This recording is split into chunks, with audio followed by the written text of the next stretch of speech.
Hi everyone, my name is Tonjigwe Irene. I'm the Executive Director, Women for Green Economy Movement Uganda.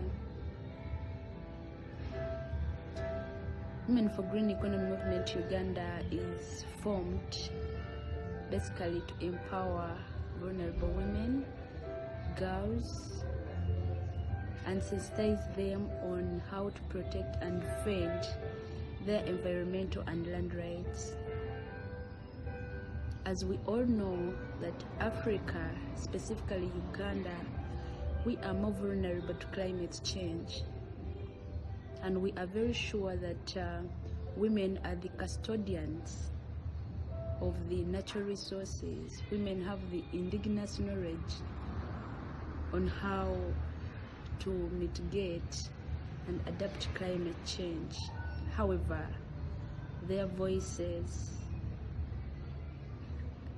are being neglected. They are not being heard while making decisions in climate change mitigations or climate change solutions.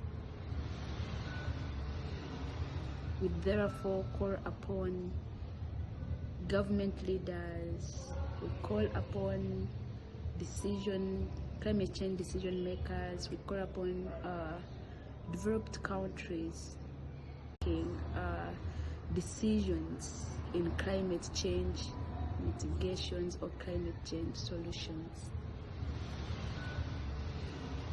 We therefore call upon government leaders, we call upon climate change decision makers, we call upon developed countries to always consider the voice of a woman.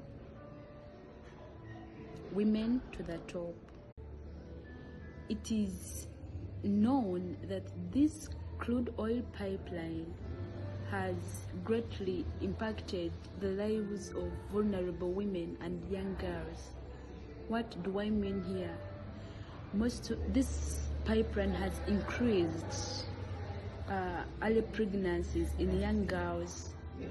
Most girls have dropped out of school because of their menstrual periods, because their parents cannot afford buying pads. They have dropped out of school because of fees, because their parents cannot afford paying them school fees. It is noted that the oil companies and the government leaders have been promising that they are going to fully compensate the affected communities. Well, some communities are being compensated, but the compensation that they received is unfair and inadequate compensation. So you find that small money that was given out for the families cannot take care of the family at large, and taking children to school, looking after your family.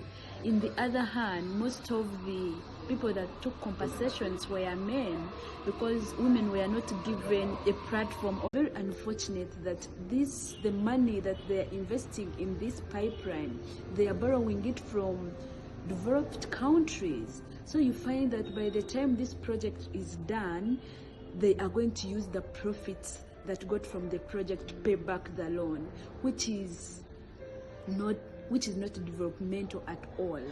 We are therefore calling upon government leaders, we are therefore calling upon developed countries, calling upon financial institutions to stop financing these fossil fuels.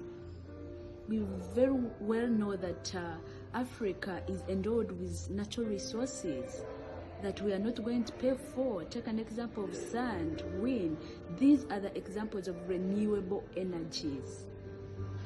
It is very unfortunate that the oil-affected community themselves, they cannot access electricity because electricity is very expensive. Why then can't the oil companies invest in renewable energies so that however much they are fighting, they are struggling with these threats or these risks of the oil activities, at least they can afford, they can get solar in their villages or in their homes for lighting.